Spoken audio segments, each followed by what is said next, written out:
The following stories are indeed true. They have all happened to me, and so today I will tell you all about my adventures in the paranormal. Enjoy.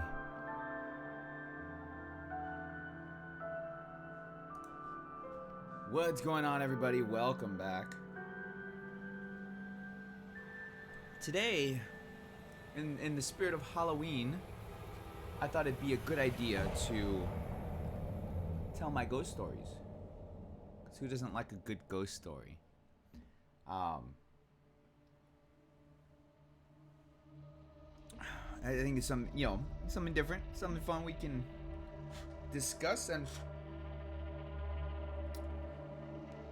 share my own experiences and my own adventures.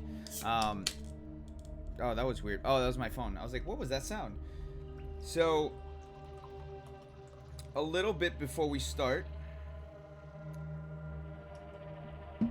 I used to do paranormal investigations. So, if you guys never watched, like, was it Ghost Hunters or anything like that? I used to go do paranormal investigations as part of a group, and we would go to different locations, hotel,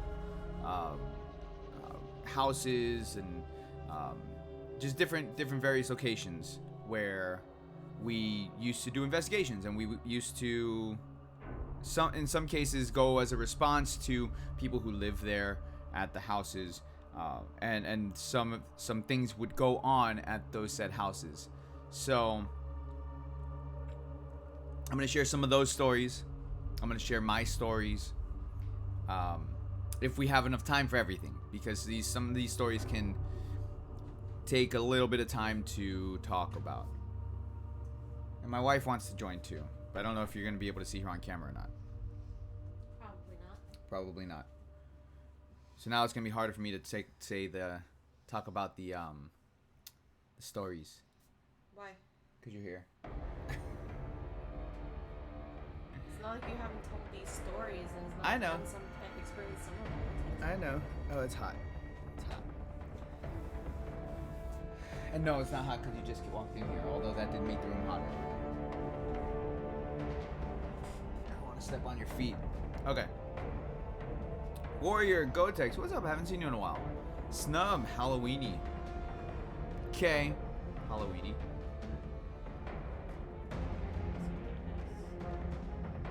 It's just Monster, because Halloween.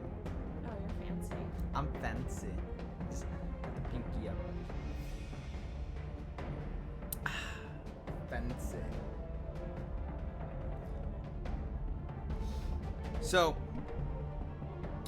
where do I want to start with my stories? Do I want to start from the beginning? I was gonna say, do I want to start where like doing the investigations, or do I want to just like start with, I guess, my own experiences like that I've had? I guess I would start there. Yeah, it's not really the beginning. The beginning takes a long time to talk about the beginning and all that stuff. So let's skip all the boring stuff. I guess just like the more notable things. Hold on, let me move my keyboard and move my keyboard and my Microphone. this, yes, the microphone. I'm tired. That's why I'm drinking this too. Lightning Storm, how you doing? All right, so let's go to my house. Let's go to my old house. I'll paint the picture for you guys of my old house that I used to live in, that my family still owns, but we don't live there. We rent it out, or my parents rent it out.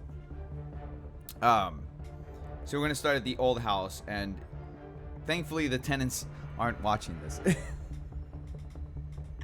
So, to paint the picture of the old house, the old house was surrounded by cemeteries. You could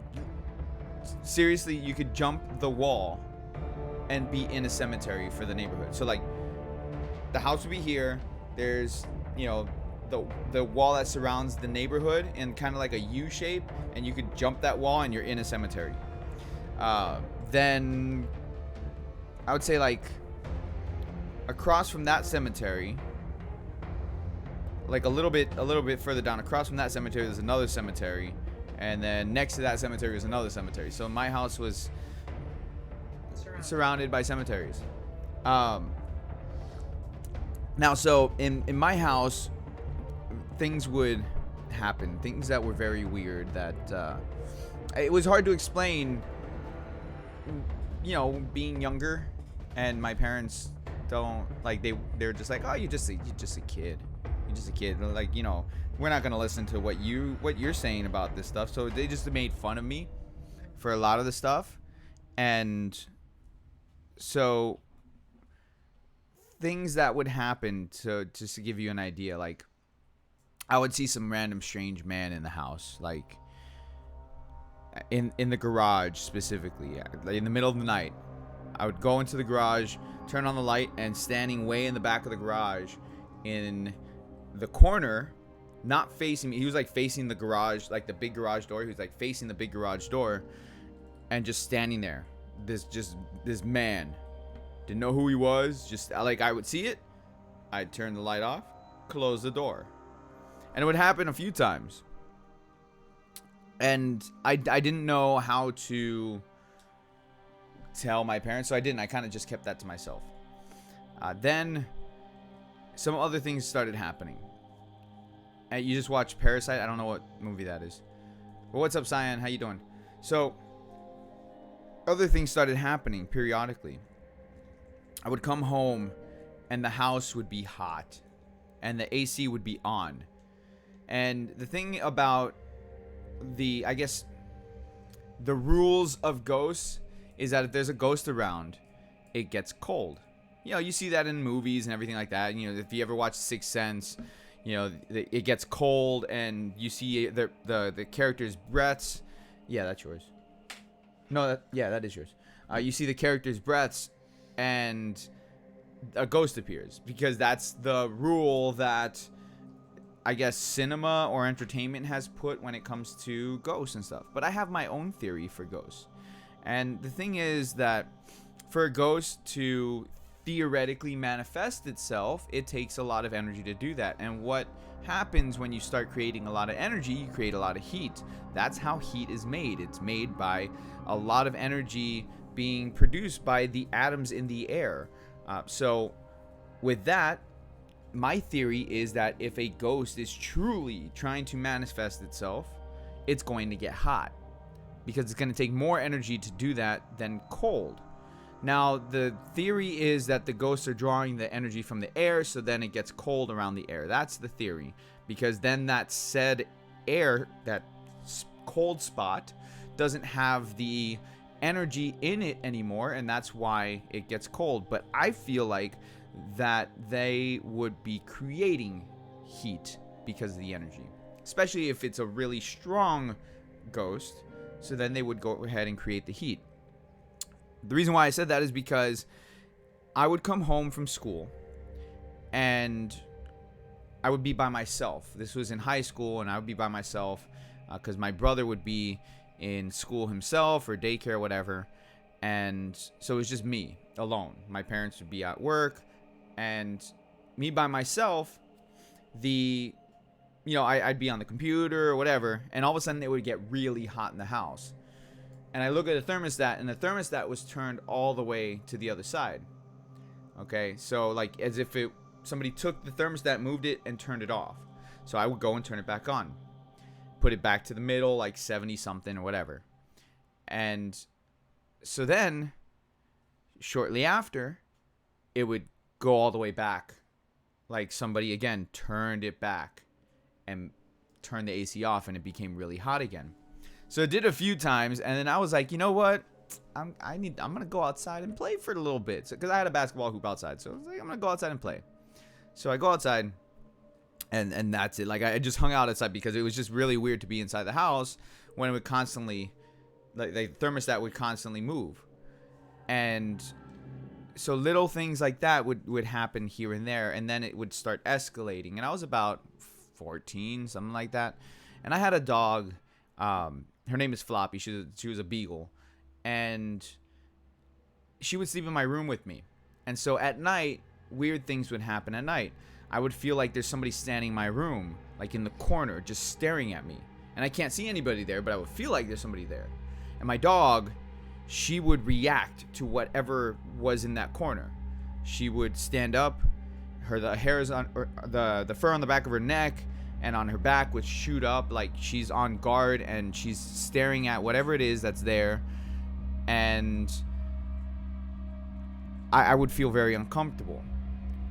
And it would escalate. There was a time where I was sleeping, and all of a sudden, no, I wasn't, not sleep paralysis. I was wide awake. I could move. I could do whatever. That's not sleep paralysis. Sleep paralysis is something completely different. Sleep paralysis, you can't move. You have your eyes open, and you just can't move. That's completely different than what I experienced. I could, if I wanted to flail my arms around, I could flail my arms around. If I wanted to leave my room, I could leave my room. I was sitting up. I was wide awake. This was before I even went to sleep. I would see this person, or not see this person, I would feel this person staring at me in the corner. And my dog was reacting to it. So things would start escalating little by little. There was a time where I was asleep and I heard this blood-curdling scream, like a woman shrieking at the top of her lungs because somebody was hurting her. And I woke up because of that scream. And as soon as I woke up from that scream, there was a bunch of shadows that flew across the wall underneath my windowsill. And my dog, again, the same dog who would react to the corner, she saw this. I saw her. I was looking at her, and she was following the shadows, like, you know, like if a dog was staring at a lizard moving around. That's what she was doing. She was like this, looking at all the shadows running by and backing up to me, keeping me safe. So things like that started happening more and more. And then it got to the point that I was like, I had enough. And I told my parents. And my parents didn't believe me. They said that, or they joked around teasing me saying, oh, that my room was a portal. And that like only my room was happening or having these things that were happening and stuff like that. It was so bad in my room that my friends would come over. They didn't want to hang out in my room because it felt weird. Like, I had a friend come up to me. He's like, look, I don't mean any offense when I say it, but there's something wrong with your room. I don't feel comfortable hanging out there because something feels off. My stepdad, because he used to work late, and since my parents were divorced, on the weekends that I would be at my dad's house, my stepdad would sometimes go to my room and sleep in the room because he didn't want to wake up my mom when he would come home from the hospital working and stuff like that. So it got to the point my stepdad didn't feel comfortable going in my room and sleeping in my room because he felt something weird, but he didn't want to admit it until much later. And so little things started happening in the house, kind of bleeding out from my room. And I told my parents, and they didn't believe me. They would tease me, and so I grew up in a Jewish household. And so in the Jewish household, those of you guys who are not familiar with the Jewish religion, there is what's called a mezuzah on the door. The mezuzah is a protection prayer that's sealed and put on the entrance of your door on the right-hand side when you're walking in. When you're walking out, it's on the left-hand side. It's to keep evil spirits out, and it's supposed to be in the door frame of every room that's in the house. So my mom said, well, you know, there can't be anything going on in your room because you have a mezuzah that's supposed to keep things, keep bad things out of your room. Well, I told her, well, what happens if it's keeping them in my room? What if they want to get out and they can't because of the mezuzah? What if they're stuck in my room, and what if they're getting angry? And, you know, my mom, being my mom, she was like, no, that's not true. That's not what it's for, or whatever. So by this point, I was dating my wife, and so she would start coming over to the house and stuff like that. and she didn't. I didn't tell her any of this yet, or nothing was going on in the house, nothing like that yet. And until a little bit later on, and I think this was after. Was it? This was a couple years after we were dating that I was sleeping in your room. No. I'm not talking about. I'm not there yet. Oh, you're not there yet? No. I didn't tell her until probably after high school, I think, when it really started getting bad in the house. But things would happen. It would start to bleed out in my house. My parents would start to see my sister's toys being moved on the floor. They didn't say anything to me until later. But in the middle of the night, my mom would see a ball rolling across, or my sister's little dog toy just start moving across the floor. And she again, my mom would keep this from me, even though I told her everything that was going on. She was in denial. It's not that she was in denial. She just didn't want, I guess, maybe to scare me. So I would say about, when would this be? This was, okay, so probably a year after I graduated high school. You were still... I was still in high school. It was my senior year. Yeah, no, I know. I'm just getting the time frame in my head right. So my wife was still in high school. She was in her senior year, and so things started going really, really weird in the house. Was this like after I moved to California? No, this was after that. Yeah. Things started getting really weird in the house, and so I had called over a paranormal investigation team to come over to the house to do a walkthrough. So they did a walkthrough. They talked to me, and then I never heard back from them, which is not professional, number one, specifically because I've been in a paranormal investigation team. You always get back with your clients. I never heard back from them. They didn't return my calls, nothing. And so I talked to my parents again, and I talked to my mom, and I guess that by this point she was kind of spooked enough that she was like, okay, I'm gonna call a rabbi to come and bless the house and check the mezuzah and make sure everything's okay with the mezuzah and the prayer that's in there and stuff like that. And so it didn't happen right away when she called. And when was this? This was... I had gotten home one day. I opened the door, and my parents were, I think they were out of town or something. Either that or they're working late or whatever. So I got home, and I opened the front door, and the mezuzah that's on the front door fell off. I didn't hit it. It was made of ceramic. The casing was a ceramic casing, and the way that it fell off, it looked like it was cut on the top of it, and it just fell. It had been there for a while. Yeah, and like nobody touched it, whatever. It just fell and broke open. And so after that, I told my mom, like, look, something is really going on in the house. We need, like, somebody needs to come to the house because it's starting to get bad. So she calls the rabbi to come when I wasn't at the house. I think I was on vacation. I think we were up here for summer, and so my mom calls a rabbi to come to bless the house, to check the prayers on the mezuzahs and everything, to re-bless everything. And so the rabbi gets to my room, and when he gets to my room, he says something was off. Something was very, very wrong in my room. And he takes the mezuzah, and he opens the mezuzah. He opens the prayer. It's a little scroll that's in there. He opens it, and the prayer that's on there is smudged. Like somebody had taken their thumb and smudged the prayer so it's not legible anymore. And the thing is, the scrolls inside the mezuzahs are completely sealed up. You can't, like, you'd have, if you tampered with it and you opened it, there would be visible signs that somebody tampered with it and opened it. But the prayer was completely smudged on there. And so the rabbi then told my mom that if the prayer is smudged, then the prayer is not going to work. Like, regardless of anybody's beliefs. Like, my parents have different beliefs than I do. I don't believe in the mezuzah prayers and stuff like that, but my parents do.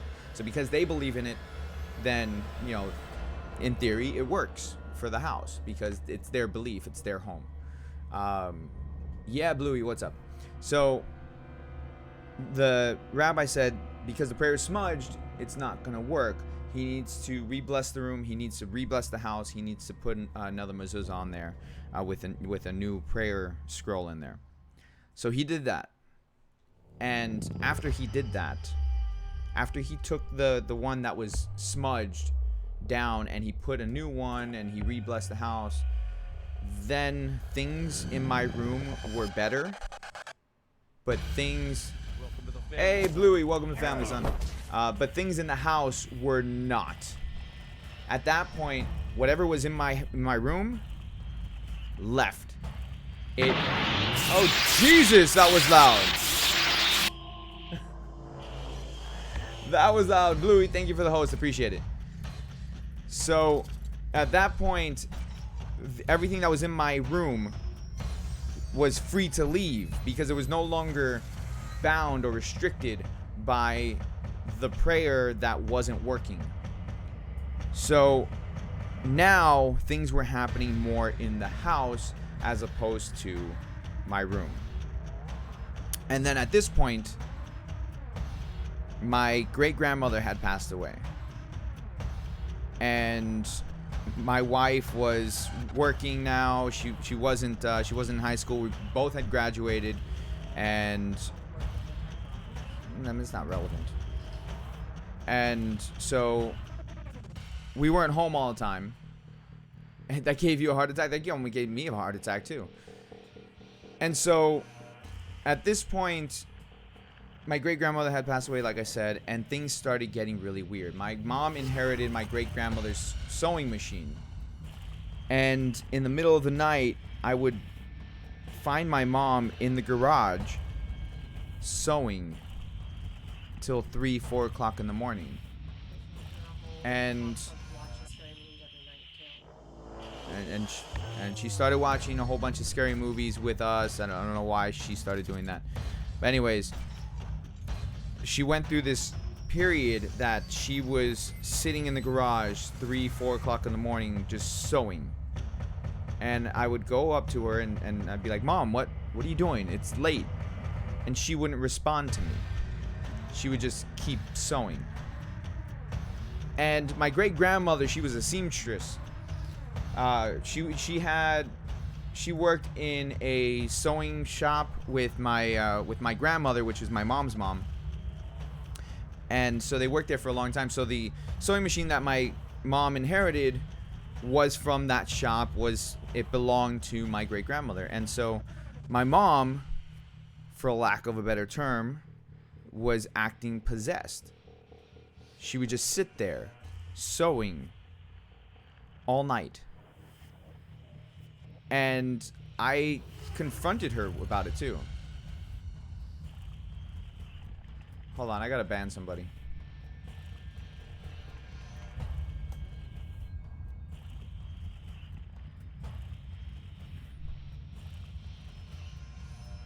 Badger, you're getting banned. Here, let's time you out first. That's disgusting. Give me a second here.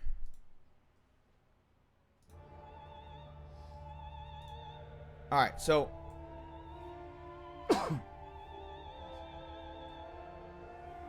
okay. So I confronted my mom about this, and apparently she didn't realize that she was sewing at late at night, like 3, 4 o'clock in the morning. So I told her that's what she was doing. I told her something's going on, something's not right in the house.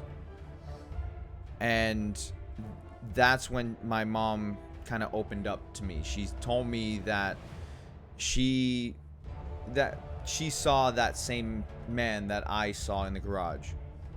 That's when she told me that she saw things moving in the house. Am I streaming on YouTube and D Live at the same time on Twitch? Yep. So that's when she told me that she and my stepfather both started seeing things in the house and something was really wrong. And then she told me that when my great-grandmother passed away, that she was so upset that she decided to try to contact my great-grandmother, telling her that she wanted her to be there with her, and that she missed my great-grandmother, and for her to show any sign that she was around. And I kind of scolded my mom about that, because I said to her, I was like, are you crazy? Because now you opened up the house to allow anything to come through. And my mom said, well, I was just trying to contact, my grandmother. I said, oh, okay, I understand that, but you're letting anything come through by saying that, by opening it up.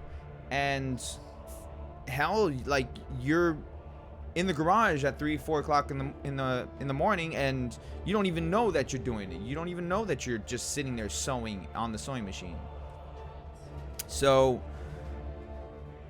then my mom called the rabbi again, the one who had come before, to bless the house again. And the rabbi basically told her the same thing that I did, and also told her to stop watching so many scary movies, because she was probably causing like a whole bunch of negative energy to come through the house with like constant watchings of scary. Like, it wasn't even October, and my mom was just like, yeah, let's watch a scary movie every night.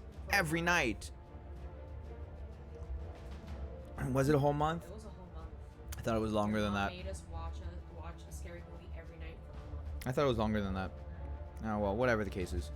So my mom stopped, and then things got a little bit better in the house. But then we had a random incident in the house. My parents were out of town. My wife was staying at the house with me, and in my room, I had a computer in my room, this old compact, and so my wife was asleep, and I was in the living room, and I had a pair of headphones. What? All the way on the other side of the house. Okay. I was in the living room on the other side of the house, wearing a set of headphones on, so I couldn't really hear anything. And so my wife was asleep, and all of a sudden, like, I get this weird feeling like something's about to happen. And so I take off my headphones, and I just hear music blaring from my room. And I go to my room, and my wife is sitting up. She was all freaked out because the music on my computer was in sleep mode. The music just started blaring like max volume. And the song that was playing was Wasteland by Trapped, and the lyrics that were playing is probably like the scariest part, because the lyrics was I am lost, so crucify me on your cross. It was surreal. And so she's freaking out, she's crying because she didn't know what the hell was going on. The computer was still like sleep mode, even with the music playing and everything. Like, it didn't even get out of sleep mode. So I went ahead and I moved the mouse, turned off the music, and I'm comforting her to come out of the house, or come out of the room. And so she did. And then I moved out of the house, and things got better in the house after I moved out. So like, led me to believe that things were probably happening around me. And so we moved up here, not in this house specifically, but in a different house that we lived in when we first moved up here. And when we moved up here, that's when I joined a paranormal investigation team, and we used to go to different locations, doing investigations and things like that. We would bless you. We went to bless you. We went to a hotel for one of the investigations. We went there a few times actually. The hotel was called Clewiston Inn. Now they don't allow people to come in for like investigations and stuff like that, but at the time they did. And there's a lot of history to this location that I didn't know, but the rest of the team on the paranormal group did. At least the veteran members knew the history of the location. So I didn't know the history of the location. All I knew is it was an old place. That's all I knew. So we would go into various places or various parts of the hotel that were known to have paranormal activity going on in those spots. Most notably, there was a ballroom. There was the kitchen, which was downstairs, kind of like a basement. There were 3 rooms. You okay? Oh, there were about 3 rooms, and there was like an upstairs area that that wasn't finished yet. And so we would set up cameras in these different locations, and we'd send teams of groups of 3, no more than 4 people, into a area at a time to go and investigate and see if we can maybe contact any of the spirits that may be around, or pick up any sort of evidence that there is life after death that's around there.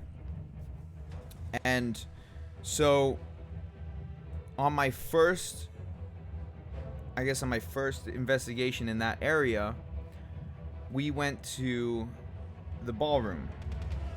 And the ballroom, it was actually pretty damn massive. And so we had a whole bunch of equipment with us when we would go.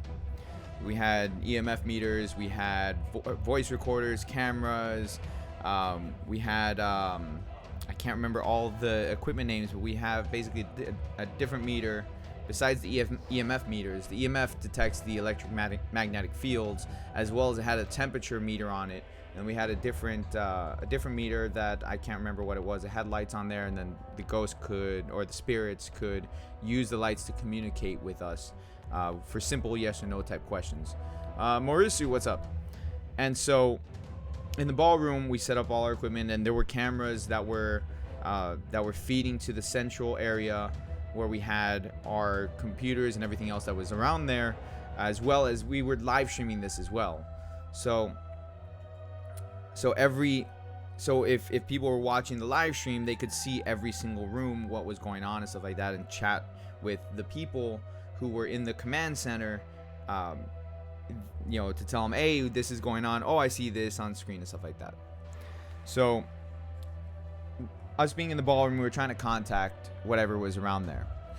And as we're talking, because we would stay in an area for about 30, 45 minutes, something like that at a time, and then we'd rotate to a different area. And then a new group would come in from our team to whatever area we were in, so we can kind of get different experiences from different people. And so when we were in the ballroom, the shutters, or the blinds, I should say, the blinds would go up and down.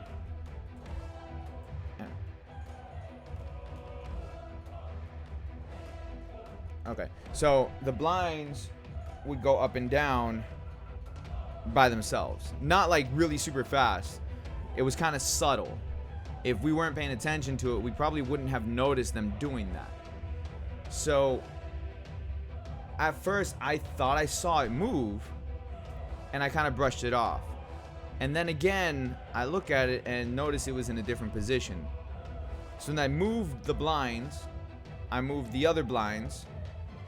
And yes, that's moving. That's only because of the fan. Just saying.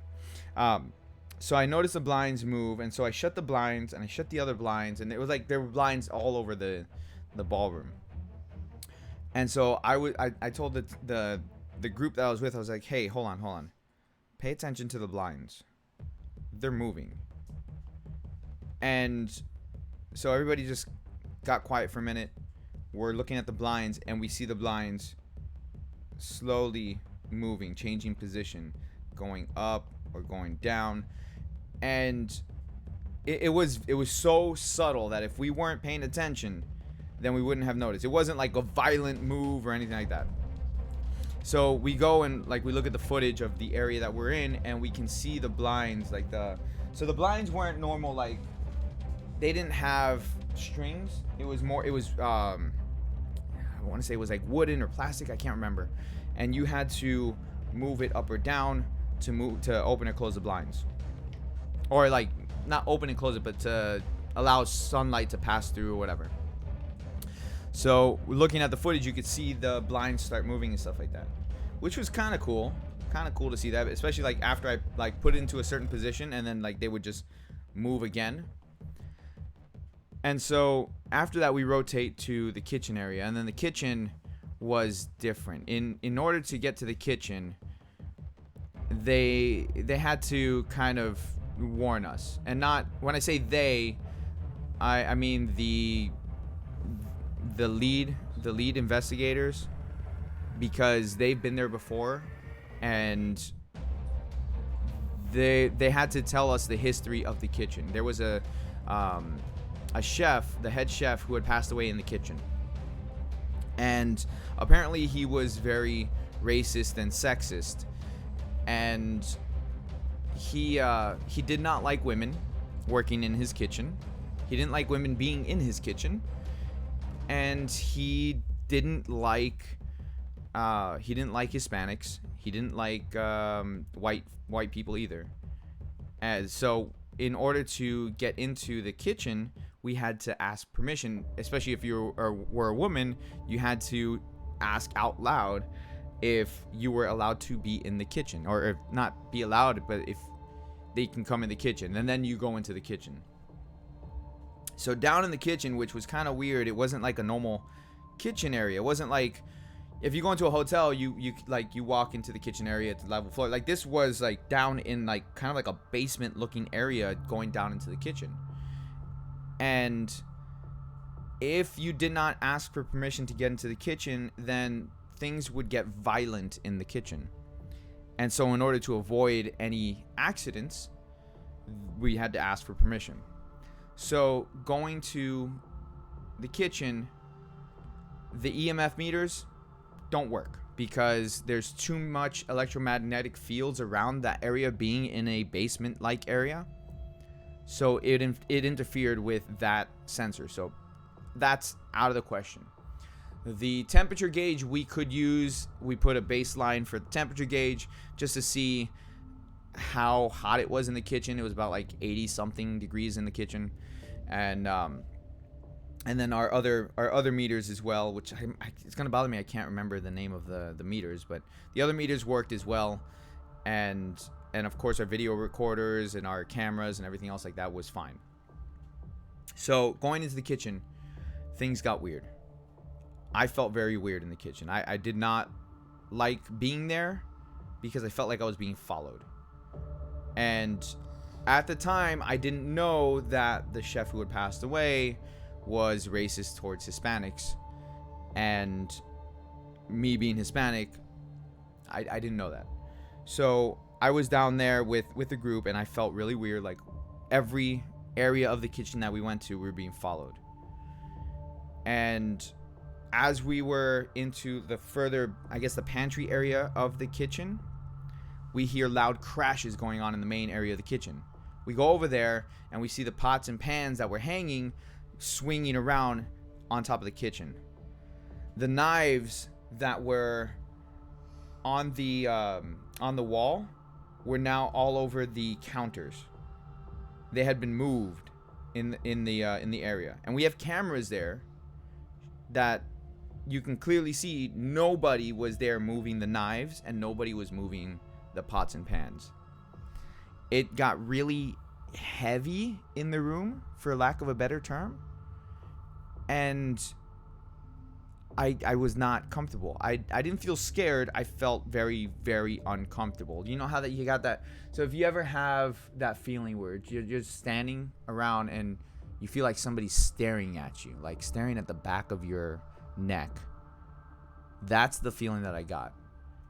And I didn't feel welcome. I felt like I needed to leave because it was getting a little violent. And that was the whole reason why we would ask if we're allowed to be in there, so that way it doesn't get violent. But it was starting to get a little violent, so I felt like I needed to leave. And so I did. I left with one of the investigators. The other one stayed around, and so I went back to the command area. Now, there's a theory that there is what's called a bewitching hour. Now, nobody knows precisely when that occurs. I feel like that all the time I'm outside or alone. What, that somebody's watching you? That would scare the hell out of me. Like, you feel like that all the time? Or maybe he's just being watched by animals. Maybe he's being watched by animals? I don't know if that You're causes outside, it. then you're being watched by animals, like that one bobcat that was like stalking you in Zelda that one time. Oh, yeah, but that's, yeah.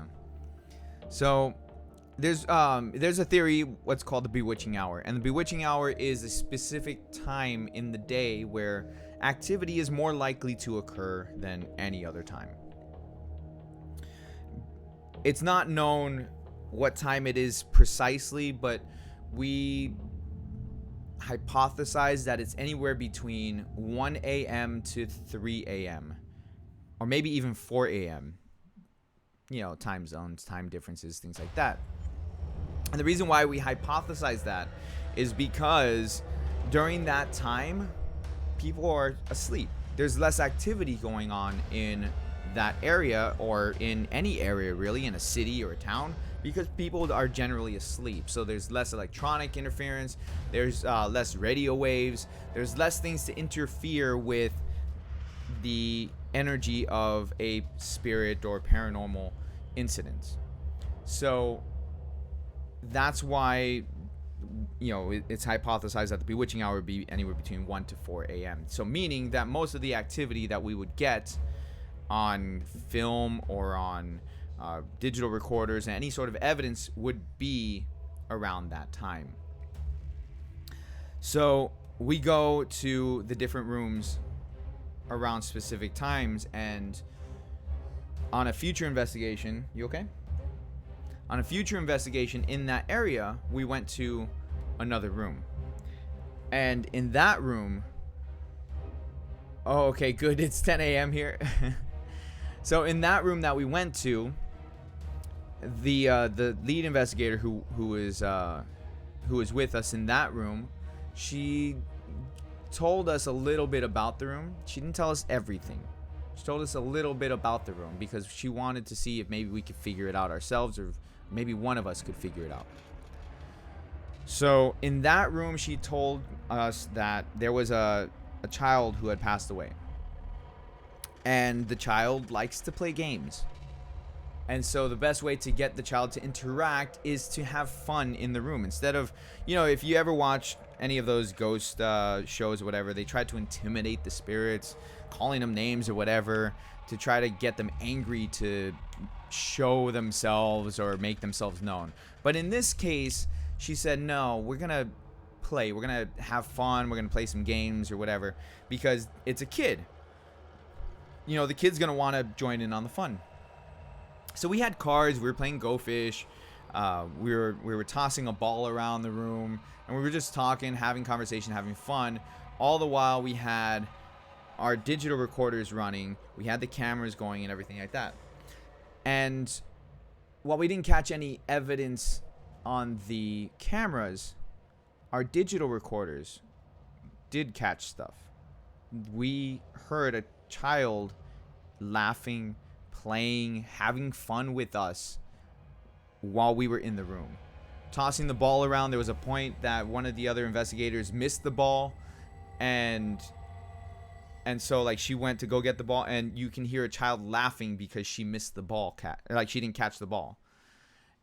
And after we finished investigating that room, I went to go get my recorder. My recorder was in the bathroom of that hotel room. And I go to get my recorder, and the bathroom smells like it was burning, like it was on fire. or it was just recently on fire and the fire's been out. You know, that smoke smell, that heavy smoke smell is what I smelled. And so I go to the lead investigator and I'm like, can you come to the bathroom with me for a minute? So she comes over to the bathroom and I ask her if she can smell something that you wouldn't smell in a bathroom, you know, because I mean obviously it's a bathroom, there's gonna be some smells. So she's like, yeah, that kind of smells like smoke. I said, it does smell like smoke. Why does it smell like smoke in here? It smells like a fire. And then she tells me the history of that room, that in that section of the hotel there was a fire years back. I think it was in the 1930s. It was a big fire. A lot of people died. The child that was in the room that was caught on our recorders interacting with us was one of the casualties of that fire.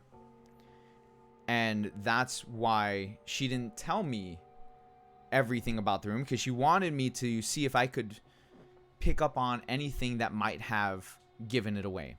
And that me smelling the smoke fire, or smoke fire, that doesn't make any sense. The smoke from the fire. Smoke fire. Yes, smoke fire. Me smelling the smoke from the fire was the child's way of answering a question that I had asked before. And on the recorder, you could hear me ask, do you know if you're dead? Because somebody asked before, how did you die? And I responded, well, what if they don't know that they're dead? They might not, you might freak them out. I mean, thinking if it's a person, right? You're going to freak somebody out if they don't know they're dead. So I asked, do you know if you're dead? And the smelling the smoke was that spirit answering the questions that we were asking. How did you die? At least that's what our theory was. So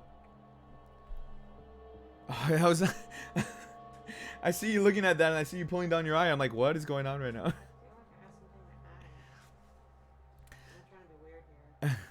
So that's one of the instances that we had in that hotel. It wasn't anything really bad going on in the hotel. It wasn't any malicious spirits or anything that felt life-threatening in the hotel, except for maybe the chef, who was just angry, I guess. I mean, he's not really like malicious, but just angry at the world, maybe because, you know, he's dead. I don't know. So after that, not long after, actually, after the first time we went to the hotel, we had an incident at our house, and it was scary. Oh yeah, I was pregnant. Very scary. And it was late at night, and I had just gotten out of the shower. yeah, my wife, she had just gotten out of the shower, and she goes to the bed, and I was watching TV, and she sits down on the bed, and she tells me that she feels really weird. Like, she couldn't explain it. She just felt really weird. And I'm looking at her. I'm like, what do you mean you feel weird? And she's like, I don't know. I just feel weird. Like, I don't want to do anything. I don't want to move. And so she's just laying on the bed. And I'm like, I think you need to get up. Because she didn't feel tired. She just felt weird. Like, whatever it was didn't want her to do anything. Just to not respond. She felt off, she says. But the way that I saw it was she didn't even look like she was there. Zelda needs to go out. Give me a second. I gotta let Zelda outside. Hold on.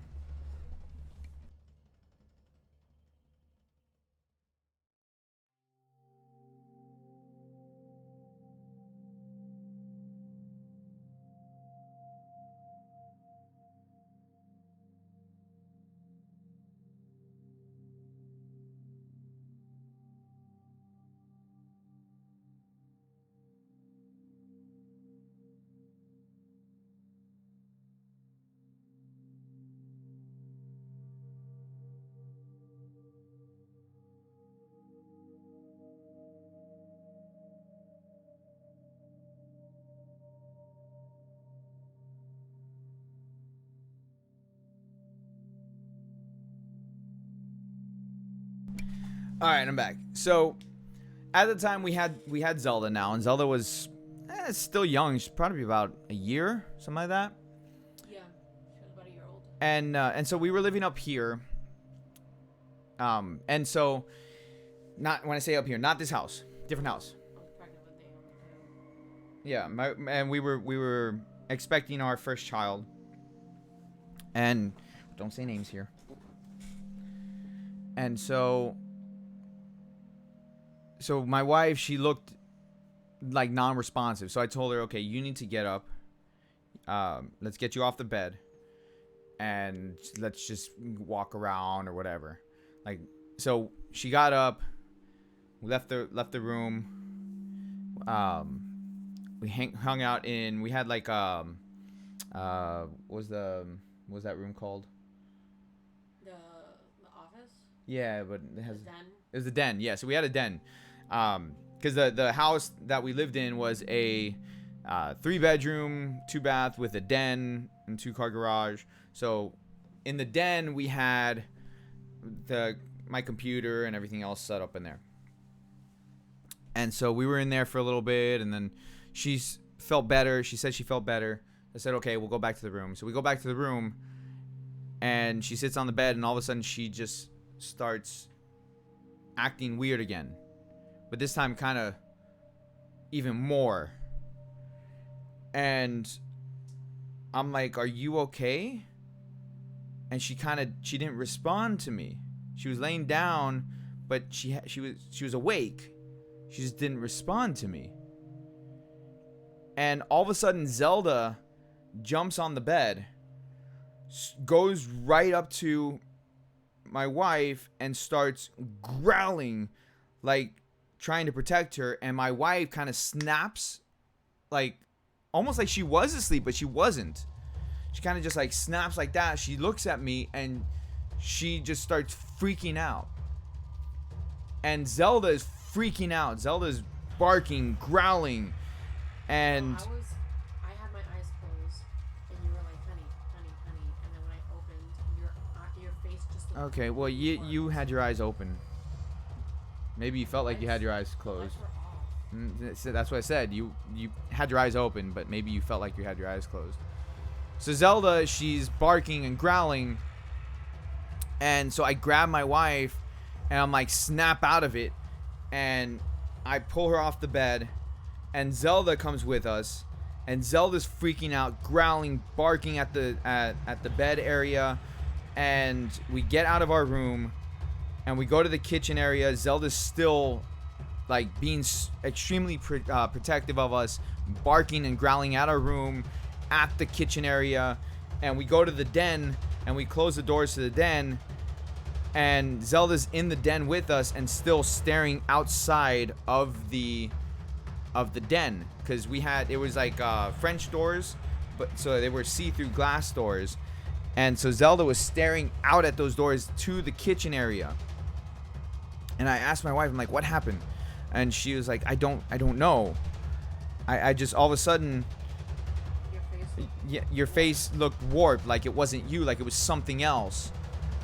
And so I said, okay, well, we're not going back to the room right now. I'm gonna call the group and see if we can get somebody over here. So I call the group, the number that we have for like emergencies, and I call the group, and nobody answers, so I leave a message. And then I call again, nobody answers, so I leave a message, and I send a text to one of the team leaders for the group, saying, hey, I don't know if you're asleep, I don't know what's going on. If you can get back to me, it's an emergency. I need somebody. And nobody gets back to me right away. I leave a message on our forum message board that we have, and nobody answers. It wasn't until about 6 o'clock. We didn't go to sleep. We were in the den the entire time. I'm like, you know what? Let's just watch maybe some comedies on the computer, whatever.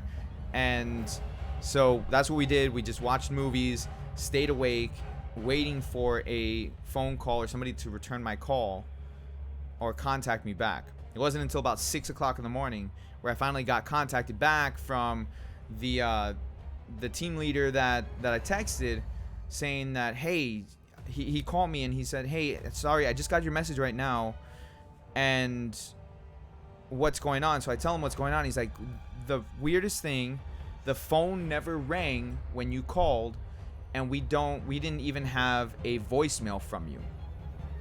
So whatever happened interfered with me calling for help. Give me a second, I gotta let the dogs back inside.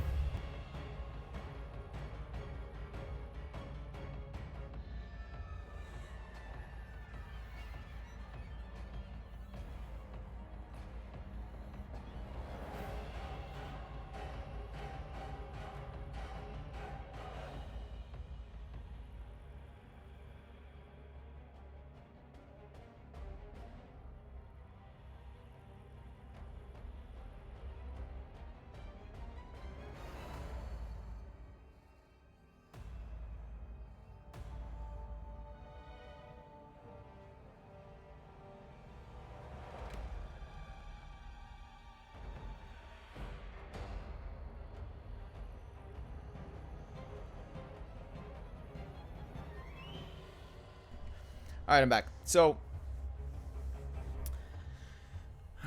why does it smell like cigarette smoke in here? I'm clearly not smoking.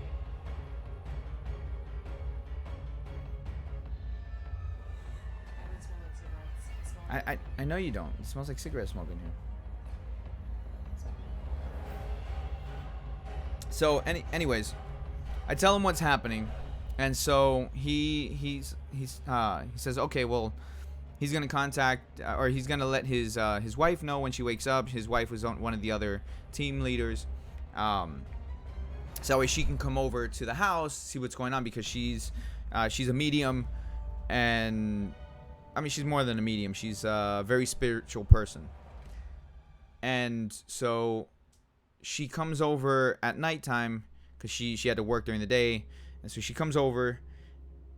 So that way she can see what's going on in the house, so she can smudge the house. Smudging the house is basically trying to get rid of whatever spirits or things that aren't supposed to be in the house that you don't want in the house. And so she tells me that I need to walk around the house with her while she's doing it, because it's my house, and a lot of the protection stuff is on intent. So because it's my house, I have to help her with it. And so as we're doing it, we start both picking up on whatever it was that was there the night before. We get to our room, and in our room, because in order to for her smudging, it's more of a Native American type of smudging. She uses sage, sweetgrass, a whole bunch of different natural herbs to smudge the house. You light it on fire and you say a protection blessing while you go around the house. When we get to our room, the fire and everything else just stops. She had to relight it. She couldn't relight it right away. It wasn't working. So we had to step out of the room, relight it, go back into the room so we could do it. And once we get into the room and we do it, she tells me open the window, because in every room that we were in, we opened the windows to allow whatever is in the house to leave. So she tells me to open the window, and I go to open the window, and I just all of a sudden I just tell her, I'm like, whatever this is does not want me to open the window. And she tells me, that's why you have to open the window. I said, I understand that, but it does not want me to open the window. I can't go to the window. I just can't go over there. And she said, well, you have to. So I pushed myself to kind of just, whatever it was that was kind of stopping me, I had to go, and I went to the window, opened the window up, and so that way she can continue doing whatever, doing the smudging of the house to protect it. She does that, she finishes, and we go outside of the house, and she tells me whatever that was, it was angry. It wanted your wife because of the baby, not because of my wife. Whatever it was very angry to be there. She doesn't know where it came from.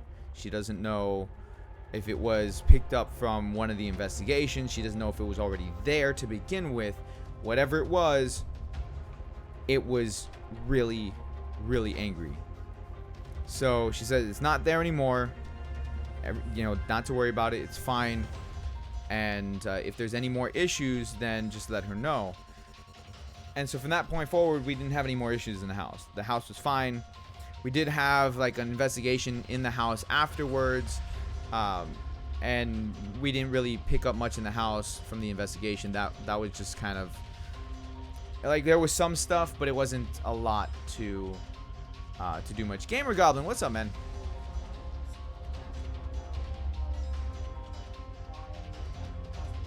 No, that's something different. So we found out that the land, because one of the things that we do in the in paranormal investigation, we check the history of the house, we check the history of the land, things like that. But the house was brand new, kind of. It was built in 2006, and this was back in 2009. No, 2010. That was the year that I was pregnant. Okay, yeah, 2010. Yeah, so back in 2010, and so the house was new, but the land was Native American land. But whatever it was that was in the house was not Native American. It was something else. And so what we picked up during that investigation was more like residual stuff, which residual is just kind of like remnants of spirits or whatever that's around there. So it was more like they weren't aware that we were there, and we weren't aware that they were there, kind of deal. So nothing happens because of residual stuff. You might get scared a little bit from residual stuff, but it's not anything terrible.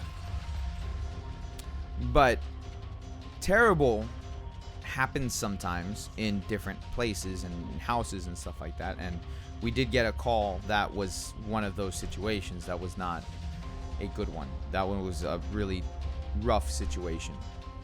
And this was in Tampa. And like obviously I don't remember the address or anything like that. This was a residential house, and yeah. And in this house, something was going on that was really bad, that was affecting a couple. And apparently it had been going on for a while, and it became an aggressive situation that people were getting hurt. People didn't feel welcome. It was their house, and something was going on in their house. And so we went up there, a group of us in the team. We went up there. We set up all our equipment. We were gonna, do our investigation. So as we're setting up the equipment in this house, actually, let me backtrack a little bit. When we drive up there, we drive like maybe 2, 3, 4 people in a car at a time. So I drove up with somebody else in the team who she did the interview with the couple that was there. And so she was telling me a little bit about the house, about what was going on, and she told me that there was a Ouija board that was being used in the house. Now, the thing about me is that I can you check on Misty? The thing about me is that I can pick up on certain things, like I'll pick up if there's like some sort of activity in the location. I can pick up if a Ouija board's been used in a house or in an area. And so she told me that a Ouija board was used in this house. And the minute that she told me that, I was like, oh, great, okay. And she says to me, I'm not going to tell you where it was used, but I want to see if you can tell me where it was used. She knew where it was used, but she wanted to see if I could point out where it was used, because she knew that I could pick up on things like that. And so I guess for kind of validation type of deal, she wanted me to see if I could point out where the Ouija board was used in the house. So I said, okay, fine. So we get there early, And so typically before we go on an investigation and things like that, we, when I say we, I mean the group would say a protection prayer. And so she was going to park in their parking space and then say the protection prayer. And I said to her, I'm like, look, if you're going to do a protection prayer, you might want to do it off the premises. And she says, well, why? Because, this is how they've always done it. I said, okay, that's fine, but trust me on this one. Do the protection prayer off premises, off the land.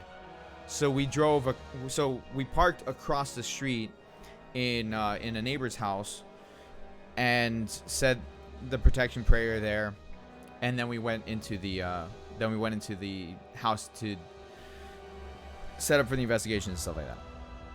So I'm walking around the house with the other investigator, and I stop in the living room, and I'm like, the Ouija board was used here, right here on the table, right here on this table. This is where they did the Ouija board. There's something going on really, really bad, and they made it worse by using the Ouija board here. So she looks at me and she's like, that's exactly where they used the Ouija board. Like I could have just said, oh, it's this room, but I said, no, it's this room on this table is where they did it. And she said, okay, that's exactly where they used the Ouija board. I said, okay, whatever they did, they allowed more to come into the house. Not so much whatever was happening before, but now it's more. So she didn't understand what I meant by that at first. So I kind of explained it to her as we were setting things up. I said, okay, there was something going on in the house, and that is not good. And I couldn't tell her everything until later on in the night when I got more information. But I told her whatever was here was not good, and them using the Ouija board made it worse. It made whatever was here angrier, and it allowed for more to come into the house. So as we're setting up all the equipment in the house, something happens. So I'm in the kitchen area, or the dining room area. I'm sorry, I'm in the dining room area. They had a little fireplace, and so I put my recorder above the fireplace, and we're setting up all the cameras in the different different rooms in the house. Mike, what's up? And so as we're setting everything up, one of the lead investigators, actually two of the lead investigators, they were in the master bedroom, and all of a sudden we hear them scream out. Not like they were scared, but they screamed out like in surprise and like look out. Like it was like a loud shout, like look out and stuff like that. And as that happens, I hear a loud bang on the floor. And none of the equipment was set up except for my recorder. So my recorder is the only thing that caught the audio at least on for any evidence. Been listening for an hour, thought I better type. All right, Mike. So I rush into the room because I was the closest by the room.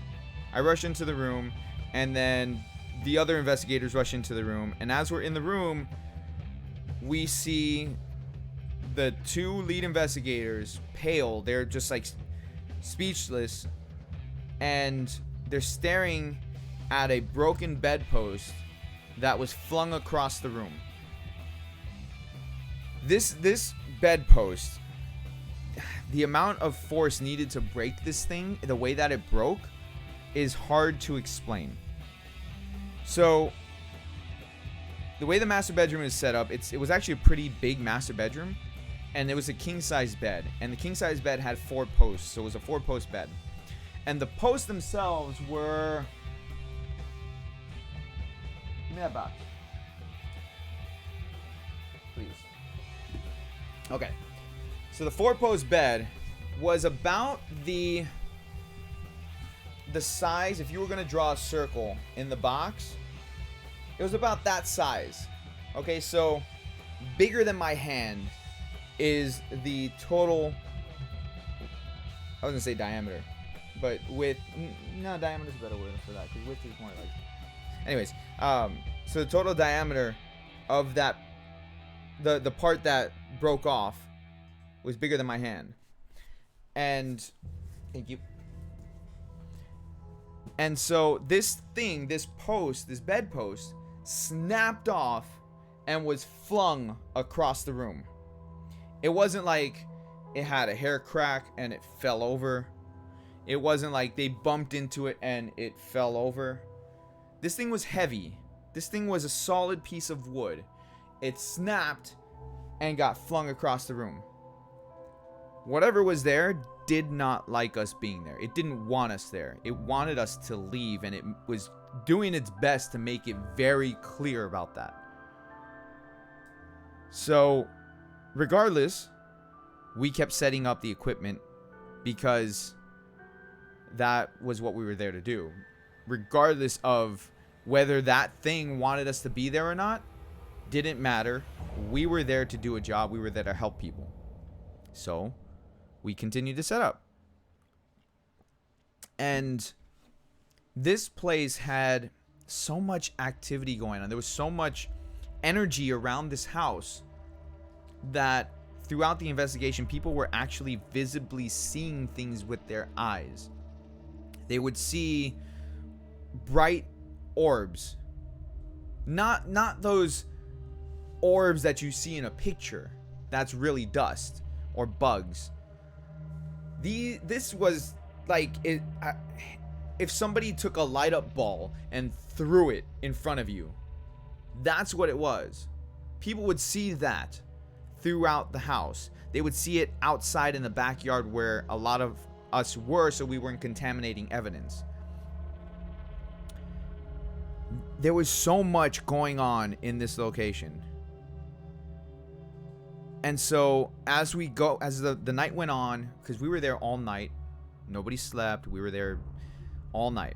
So as the night went on, we would try different things to see if we could get reactions.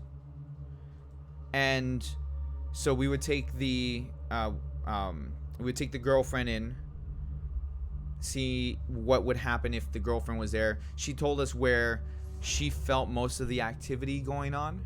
So we would take her to those spots of the house, see what would happen. Then we would take the boyfriend or fiance in to the spots that he felt most of the activity, see what would happen. And we would get different reactions, different things would happen for each of those people.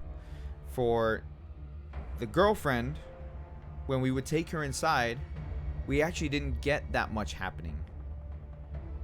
It was as if she was welcome. Like, nothing would happen. We wouldn't get cold spots. We wouldn't get any readings on our EMFs. We wouldn't get any millimeters. Is it a millimeter? God, it's gonna bother me. Hold on.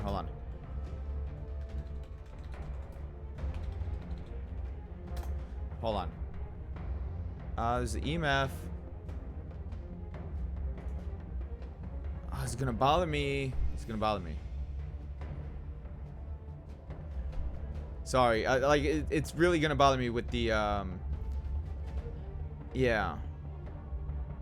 Not a Geiger, although we did have a Geiger counter. Damn it, what was it? See, it's not here. But K2? Was it K2 meters?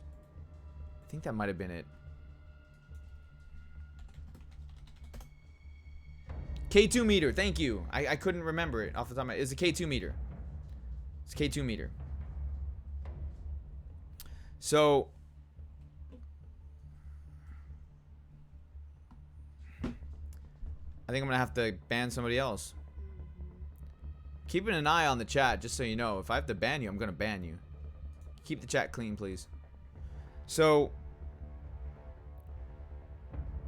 no, we wouldn't get any hits on our K2 meters, on our EMF meters, on our mel meters, on nothing. When we had the when we had the girlfriend in the house. Yeah, that person. Yep, that's a ban. I'm blocking that person. The name alone. So with that said, I'm like, let's take the boyfriend in the house and let's see what happens.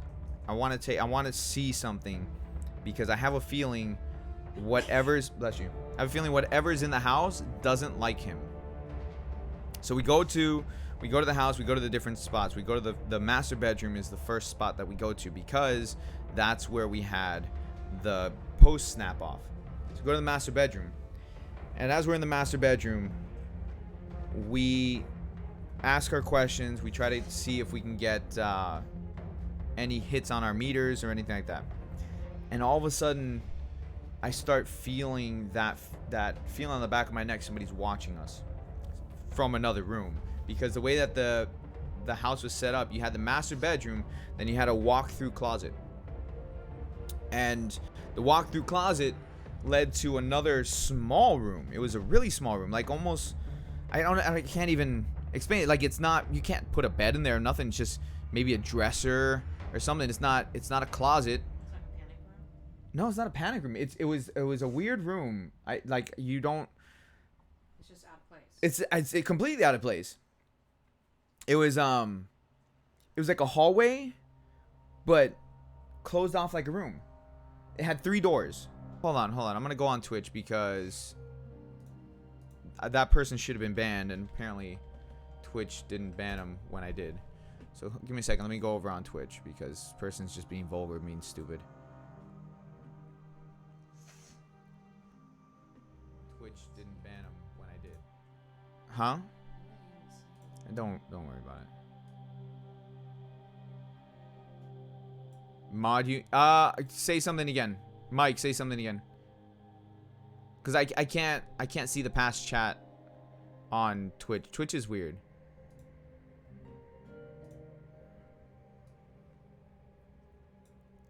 There you go. All right. Mod. There you go.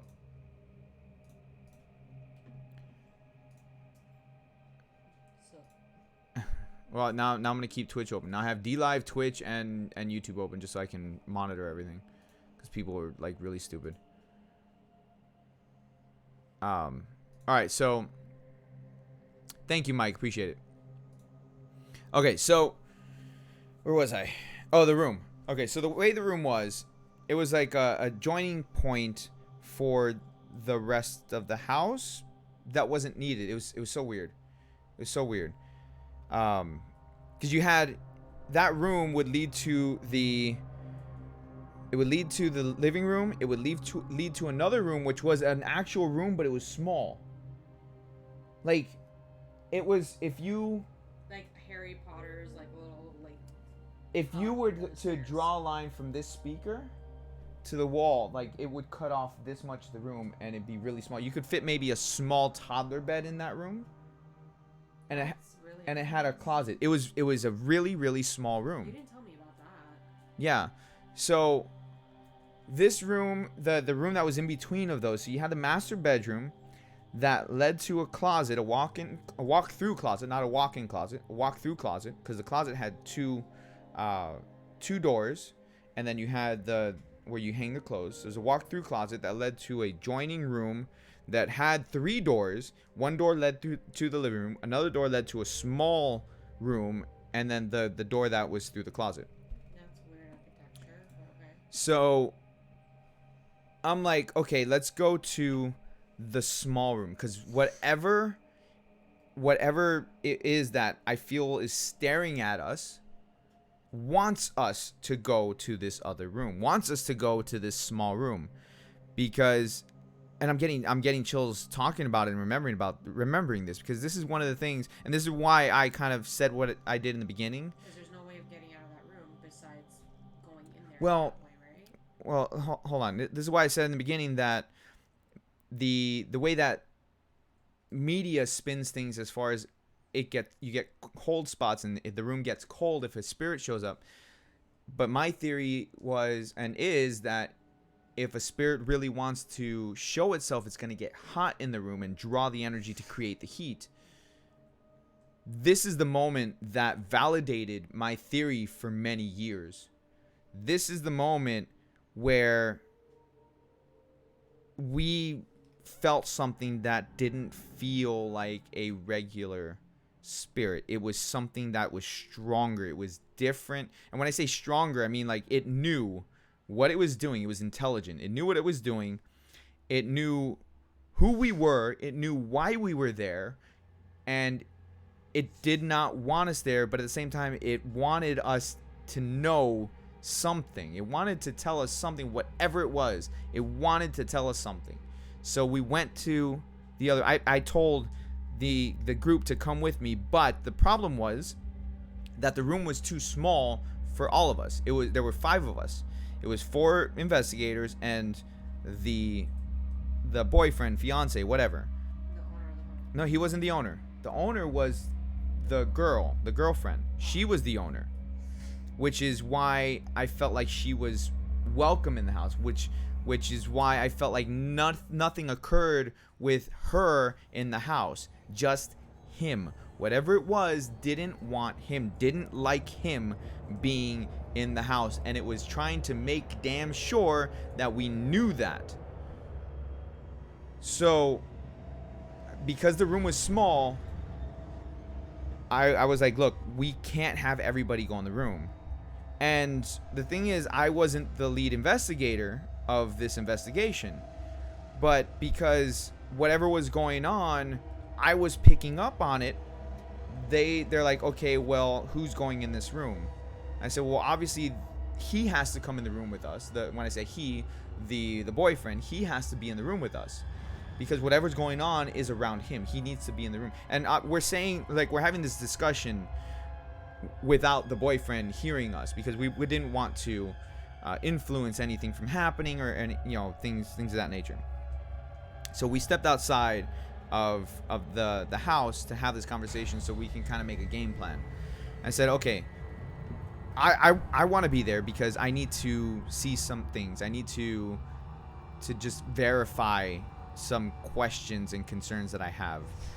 And so I was going in, the boyfriend was going in.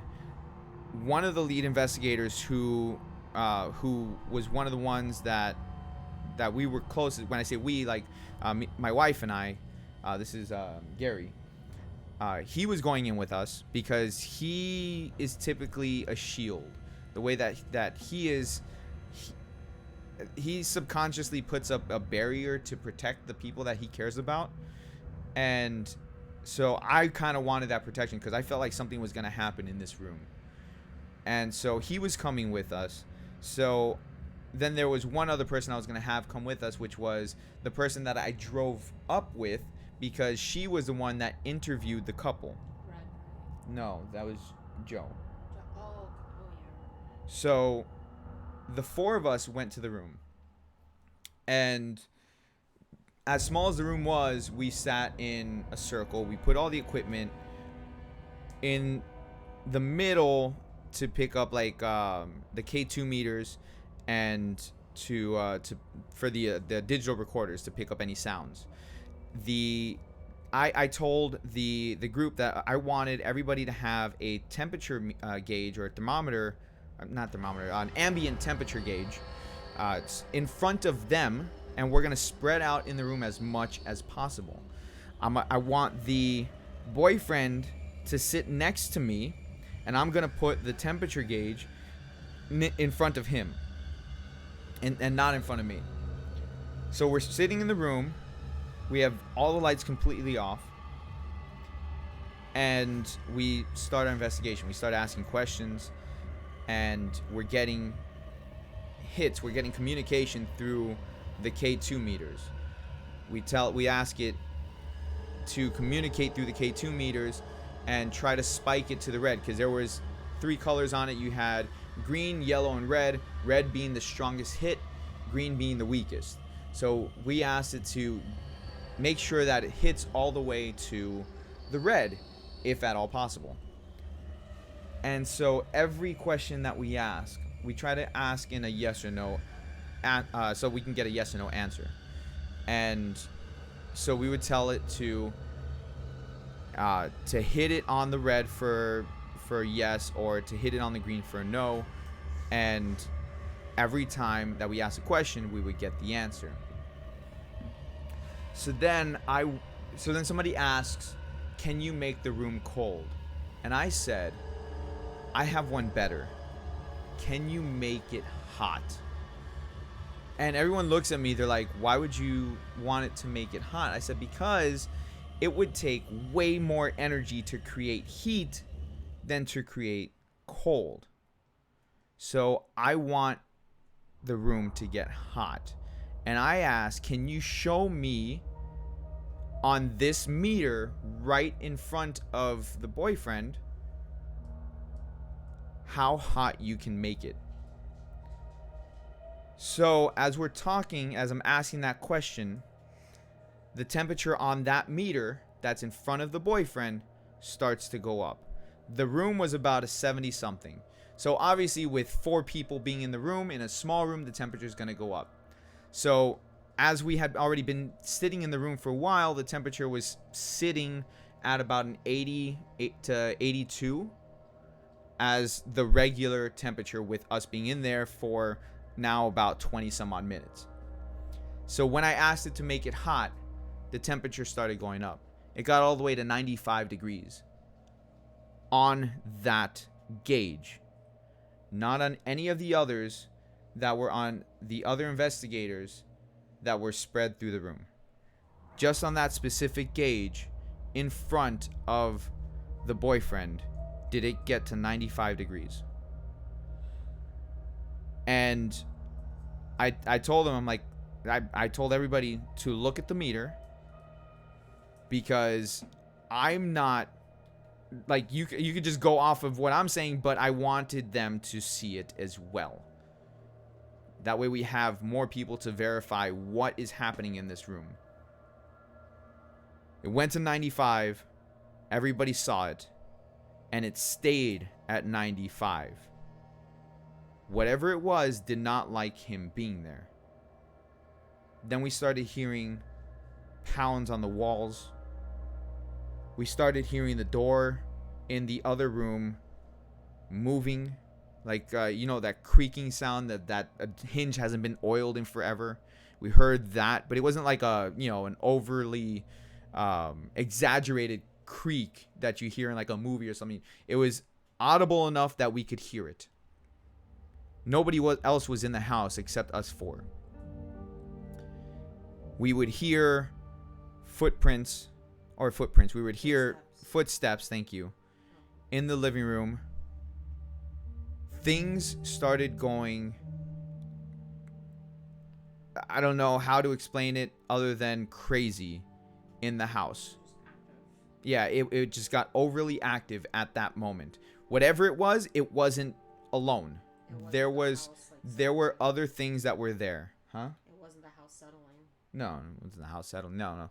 But there were other things that were there, not just this one that may have been there the entire time. And as we're doing this, because we had walkie-talkies so we can communicate with the rest of our group outside, and there were cameras in the room. So as this was going on, they start talking to us through the camera, or through the walkie-talkie, that the camera went out, that they can't see in the room anymore. The baseline jump of 15, 15 is massive. So the camera went out in the room, and nobody could see what was going on in the room anymore.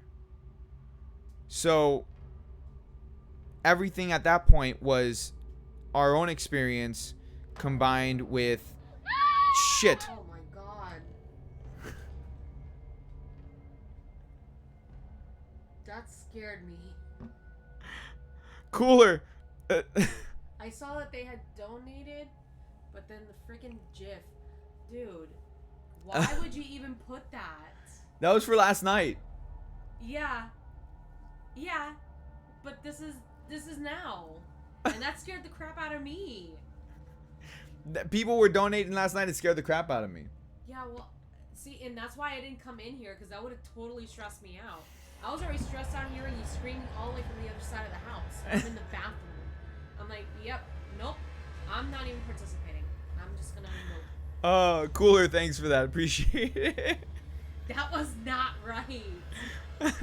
It scared everybody in the chat too. Jesus Christ. Yep. Oh God. Oh. He's like, whoops. Yeah, that was set up last night. Oh, what was I saying? Okay, so yeah, so everything in the room at. Really punched my phone. So everything in that room at that point was personal experience, but I was satisfied because I had my answers that everything that was going on in the house was centered around the boyfriend. That the questions that I had regarding if a spirit can make things hot or cold, depending on how strong that spirit is or how much energy that spirit has, can it make it hot in the room like it did in my house? And that answered my question. For no one donate for everyone's safety. Yes, for our mental state, because we're very fragile right now. Oh, I love being scared though. It's awesome. I hate it. So I got a lot of questions answered on that investigation. But that wasn't the worst investigation that I've ever been on. The worst investigation I was ever on, and which, by the way, like, honest to goodness, I don't know what happened with that couple. I don't know. They were considering selling the house, and I don't know what happened. I never asked the lead investigators who went back to the house to do whatever they were gonna do. I never asked them what happened. So,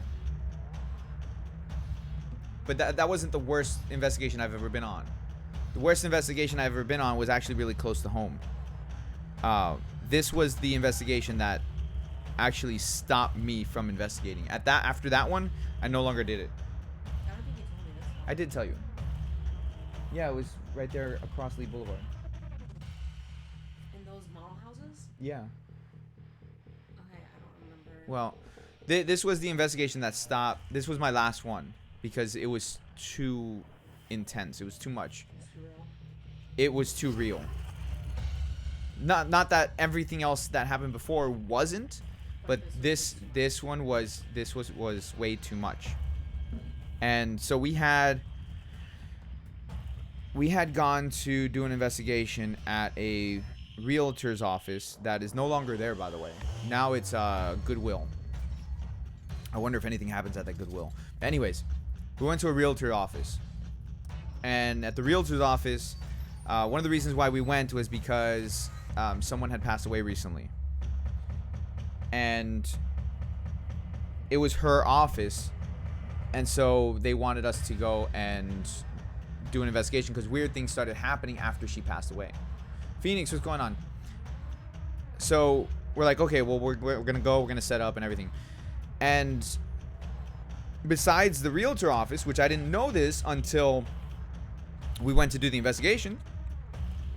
Besides the realtor's office, there was 3 demo houses. Is that the proper word?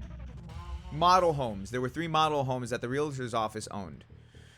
And the 3 model homes, in one of them, something bad, really, really bad happened in that model home.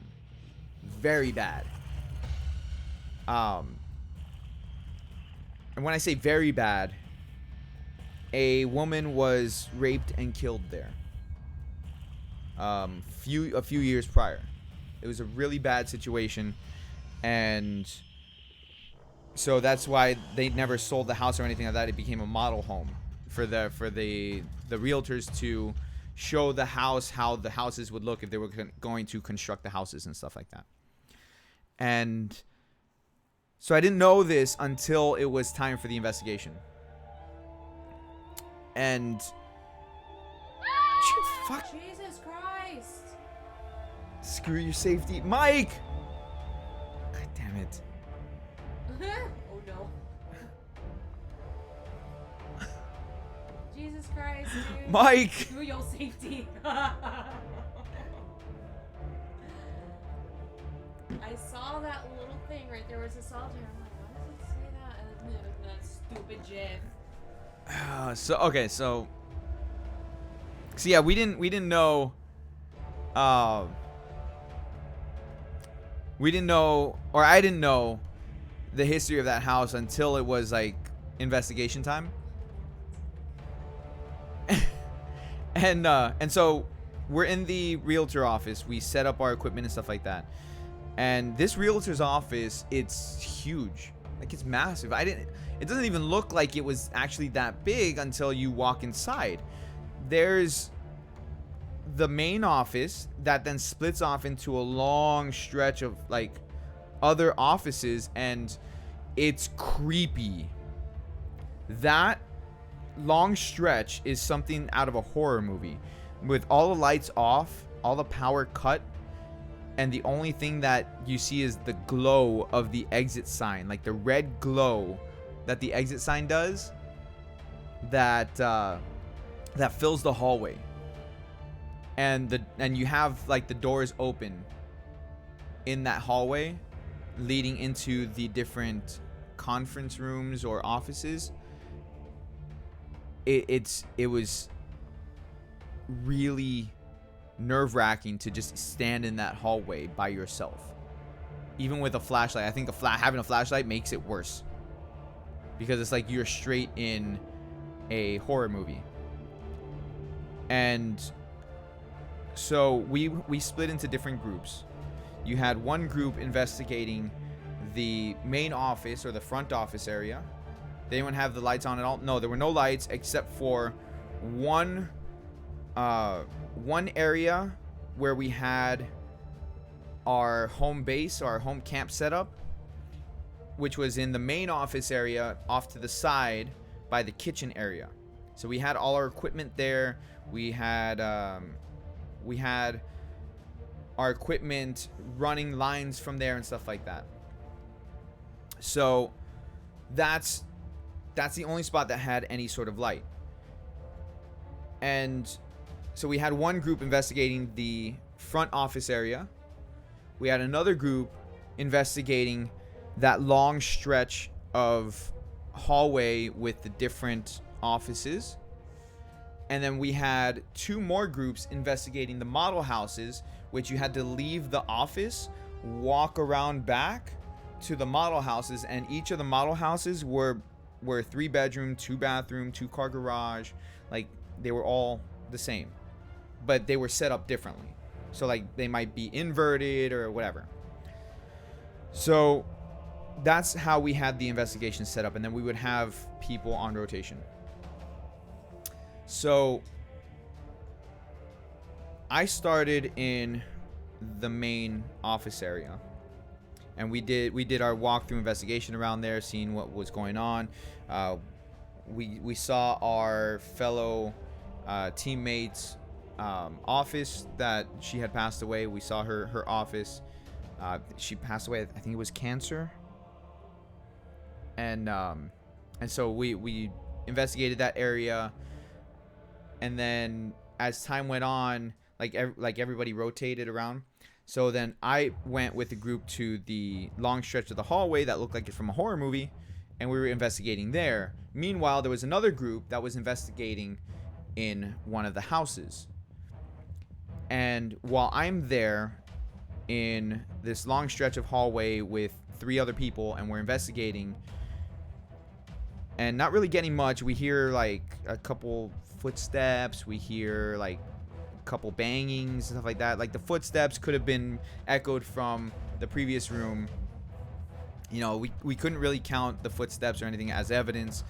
The banging was kind of hard to discern whether it was from outside, whether the banging was from the office area, because a lot of the sounds could echo. So we had to rely strictly on our equipment, picking up any hits on the EMF detectors, on the K2 meters, on the Mel meters, on the cameras and stuff. And at this point in the story, smartphones were a thing.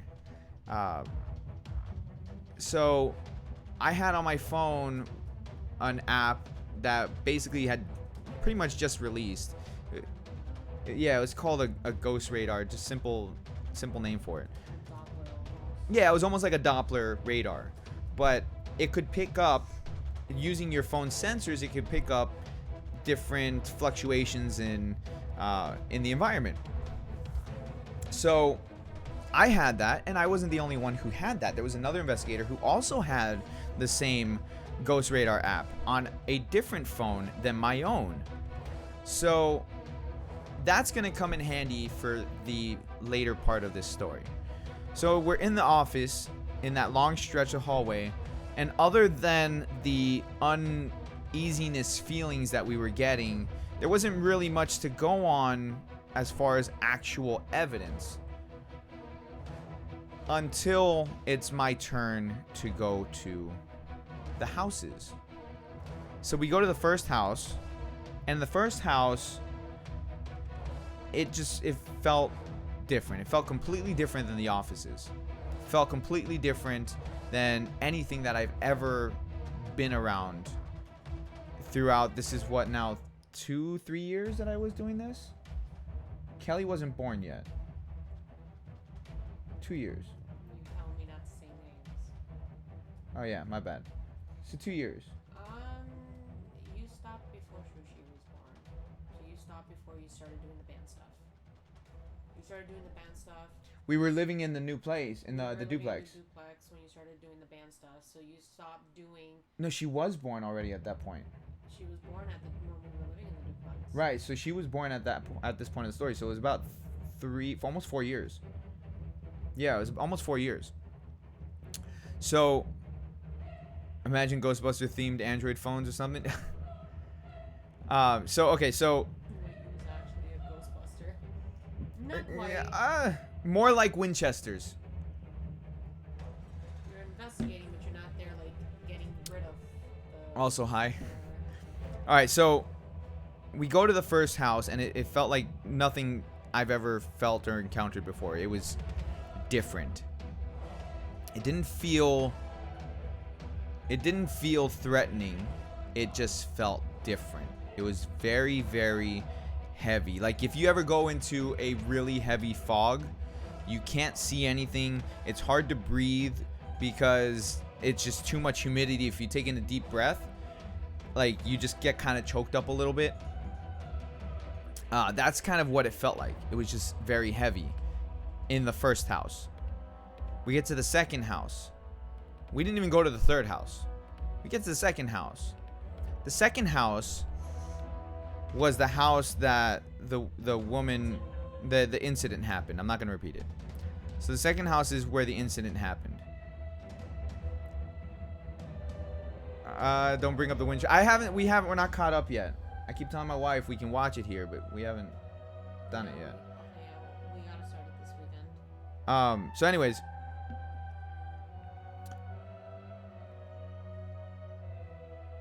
you crap yourself if the lights suddenly go out if you're in the dark. Really? I'm sorry to hear that. Okay, so anyways, so the second house is where the incident happened, and the second house was bad. It was bad. It wasn't. It felt like the previous house, but now we felt scared. In no investigation that I've ever been on have I ever felt scared. I felt scared being here. I didn't want to be there and I wasn't the only one. When we were there, and we weren't even there that long, the door for the house after we walked in closed on us. We walked to the living room area, and the way that the house was modeled, when you first walk into the house, there's the living room and the kitchen with an island counter separating the living room and the kitchen. And we're in the living room area, and as we're in the living room area, we sit down, and we could all feel somebody staring at us from the kitchen. And all of a sudden, one of the investigators gets a burning on the back of his neck. And he stands up because it hurts him. Whatever it is, it hurts him. He stands up. I go look, and he has scratches on the back of his neck. We go to the other room. We go to the master bedroom. And as we're in the master bedroom, it feels like it's filled up with people that are in there. I don't know how else to explain that. That's like if you ever walk into a club and there's just a ton of bodies around and it's hard to walk through there because there's a ton of bodies. That's what it feels like, but there's nobody physically there. And as we're in the room, I could see somebody staring at us from the bathroom. I could see somebody staring at us from the entryway that we just walked into. I could actually see this. And not their faces, but I could see an outline of a person just standing there. Almost like they're static. And as I'm seeing this, the other investigators are picking up on this too. They're feeling like somebody's staring at us from the same places that I'm seeing them. And we don't feel welcome. We feel threatened. We feel scared. Like we need to be out of there. What if we were to stay in there, something bad would happen. So we leave. We radio in that something's going on in this house. And at this point, it's about 2 o'clock. No, it's about 1. Because we stayed in that area for about 2 hours afterwards. So it's about 1 o'clock. We radio in that something's going on in the house. We told them everything that happened. I look on the back of the investigator's neck to see, like, now that we're outside, we can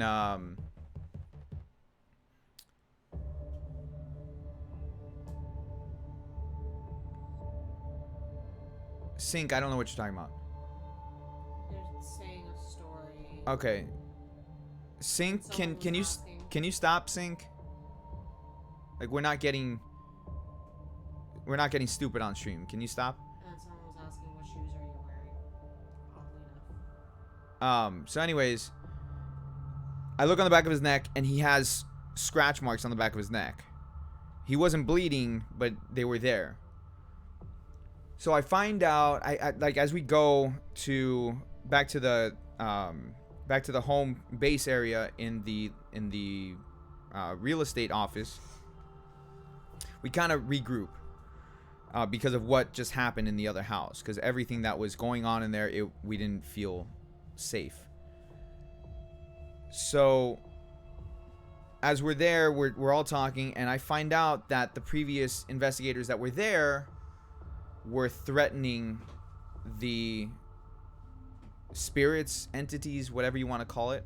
They were threatening them to show themselves. They were calling them names. They were saying they were little bitches. They were instigating vulgarly and aggressively with whatever was there to try to make them show themselves.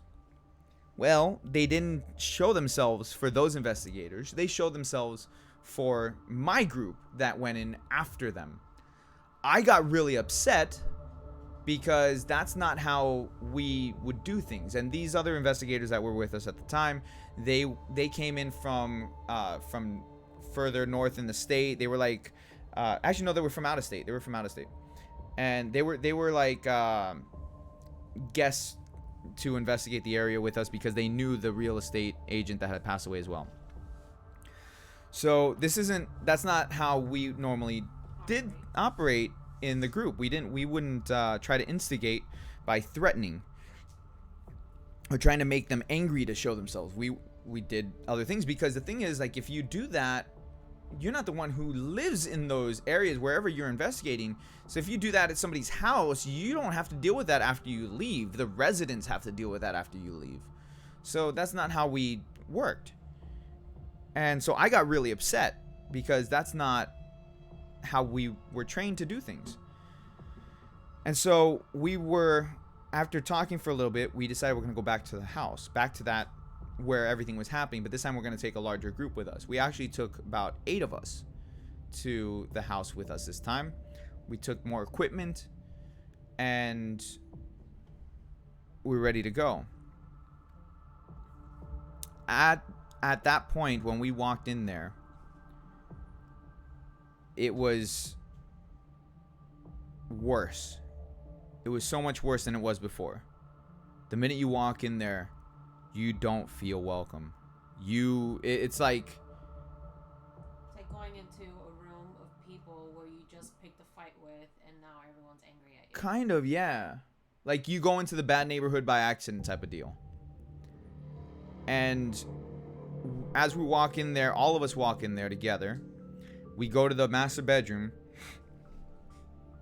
And in the master bedroom, and this was around December because it was cold. I had my jacket. So we walk into the master bedroom, and in the master bedroom there was a pool table because it was a demo house. Nobody actually lived there. So they had a pool table in the master bedroom. And so on the pool table we put all our equipment. We put all our K2 meters, our EMF detectors, our Mel meters, everything. And then this is why I mentioned the Ghost Radar app on the phone. I took my phone out. I put the Ghost Radar app on there, and I turned it on. And I put it on the pool table. The other person who had a different phone and also had the Ghost Radar app turned it on, put it on the pool table. We put it on the same settings, and that's when we began our investigation as the group. We had the cameras running. We had a camera coming from the bathroom. We had a camera coming from the door from the master bedroom. The door was open. And the camera was pointed towards us. Both cameras were pointed towards us. And as we began our investigation and started asking questions, all the equipment started picking up different things. All the equipment started going crazy as we asked our questions. On the Ghost Radar apps, for mine and the other investigators, it started going crazy. And it was like a Doppler system, so it would have like balls on it that would pop up wherever it was detecting something, and it would be green for a weak signal, yellow, so it would go green, yellow, orange, and red being the most intense of it. And it would go for a specific range for whatever your phone can do. And both my phone and the other investigator's phone were both picking up the same things at the same time, and it started getting more intense. On the radar, so think of it like this. If you're on a submarine, think of where we are in the master bedroom as a submarine, and we're looking at our radar, and we're detecting another submarine, and all of a sudden another submarine, and all of a sudden we're surrounded, and you just see on the radar a whole bunch of signals from the enemy surrounding you at that point. That's what was happening on both of the radars. We were being surrounded by different signals that were being picked up, and at that moment all the equipment one by one started going dead. Whatever was around us was draining the batteries of all the equipment that we had, whether they were fresh batteries or not. They were drawing energy from everywhere. And it was so intense that everybody in the room started feeling sick. One by one, people would fall, like they started feeling lightheaded. Somebody fell down to his knees. This really big guy who was a friend of ours, that was close to us, he fell down to his knees. He couldn't stand up anymore. The person who was one of the founders of the group, he started feeling sick, like somebody punched him in the gut, and like he was trying not to pass out. I started seeing the silhouettes again in the bathroom and in the entryway. And as I saw the one in the entryway, I decided I was going to go walk over there. And as I'm walking over there, something grabs me and pulls me away from there. Like whatever it was that was there by the door, something was pulling me to keep me away from that. And it was caught on the camera, my jacket getting lifted up and pulling me backwards, like against my will. And protecting you. Yeah, whatever it was protecting me away from that. And everybody in that room, everybody felt helpless. We felt scared, terrified. Like there was absolutely nothing we could do. We wanted to leave. We couldn't be there anymore. But at the same time, we couldn't leave. Whatever it was preventing us from leaving, in the sense that it had broken down our spirits.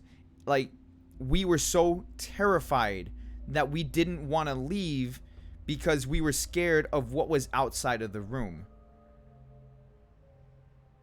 And it took everything that I had just to stay standing up. And so something about me is I'm a spiritual healer as well. Like people call me if they need help with something. They still do. I still get time to time, not so often, maybe like once every few months, like one of our friends or family will contact me for something. But so I'm a spiritual healer. I do Reiki healing and stuff like that. And there was another person who would do that as well. And between the two of us, we were trying to do everything we could to try and keep everybody safe. And it was overwhelming the two of us together, and we couldn't do anything about it. It was so surreal. It didn't feel human. It didn't feel like a spirit. It felt something like something else. And it's not something that I can explain 100% because I couldn't see it. I couldn't see it. Yeah, it was so malicious. It was so violent. Whatever it was wanted to hurt us. And everybody felt it because we all felt sick. We were so scared, like little children hiding under the covers, and we couldn't leave because that the covers made us feel safer, even though we didn't feel safe. And we knew that if we did run away, we would be okay, but we were too scared to leave. We had to turn the lights on to be able to find the courage to even leave the house. And we're a group of investigators that we would operate in the dark. We were used to the dark. The darkness doesn't scare us, but we were afraid of the dark. Not because it was dark, but because of what was in the darkness. And we had to turn the lights on, like little kids. So we did. We turned the lights on. And we left the house. We got all of our equipment and we left the house. And when we went back to check the video recordings, the moment after I got pulled, the cameras went dead. And everybody that was watching on live stream, because these were broadcast on live stream, everybody who was watching on live stream was asking what happened because the cameras went dead. Whatever it was that was there was something that was beyond anything that we could do to protect ourselves. Afterwards, when we went back to the front entrance of the real estate office, after we went there, hold on a second, I gotta ban somebody. Ban user. So after we went back to the real estate office, the front entrance of it, we, myself and the other spiritual healer were trying to cleanse everybody. And it was so overwhelming, the residue that was left on everybody, that I broke down crying because I couldn't take it anymore. It was just too much. And after that, I was like, I can't do this anymore. I have 2 kids. I can't bring any sort of negative stuff from a location because somebody made a mistake, and I can't bring that home with me and risk my family experiencing stuff like that. So after that, I was done. I couldn't do it anymore, and that was it. That was it. You know, while I did a lot of that stuff to help people, there were some bad things that would happen, and that was the worst that I had. I will admit, I did go to that Goodwill, and that's when I got those, like, I got 2 pairs of pants from there, but I found them really quickly because I didn't feel comfortable being in the Goodwill. Well, I don't think anybody really feels comfortable at a Goodwill. No, I get what you're saying, I'm though. perfectly fine in Goodwill, but that one, even though it was brand new, I didn't feel comfortable in there. I just got whatever I could as soon as I could and got out of there. Yeah. But yeah, so those are my real life ghost stories, guys. Why is everyone on Twitch coming in and being rude? Because Twitch is full of jackasses. That's why. That's why I don't really promote my Twitch, because people are just stupid over there. But those are some of my ghost stories. I have more, but we've already been here for 2 hours, so I'm gonna call it for the night, guys. I do appreciate you guys hanging out for me with the scary stories and stuff like that.